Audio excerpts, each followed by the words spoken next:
two momentous steps to castigate one of America's closest partners in the Middle East. The Senate registered its revulsion over death and suffering in Yemen. And the Saudi military, by any objective measure, is guilty of war crimes.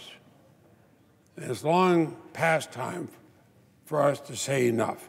And blamed Saudi Crown Prince Mohammed bin Salman for the death of journalist Jamal Khashoggi 2 months ago. If you know anything about Saudi Arabia, if you know anything about how their government works, and if you know anything about the Crown Prince, you know that there's no way that 17 guys close to him get on an airplane, fly to a third country, chop a guy up in a consulate, dispose of the body, and fly back, and he didn't know anything about it. The Trump administration has sent conflicting signals about who bears responsibility for Khashoggi's killing, which Riyadh has blamed on rogue agents. The White House also has argued strongly against a rupture of military cooperation between Washington and Riyadh, a message echoed by some senators. It's a very messy civil war, but the last thing that we should do is just pretend our disengagement protects civilians. It does not. If you're the Houthis and you just read in the newspaper that now the U.S. Senate has voted to end support for Saudi Arabia, you know what they're thinking?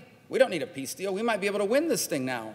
The Senate acted as news broke of progress in UN-sponsored Yemeni peace talks in Sweden, raising hopes that desperately needed humanitarian aid may reach the country. In Washington, meanwhile, a strong message to Saudi Arabia. And tell the world that the United States of America will not continue to be part of the worst humanitarian disaster on the face of the earth.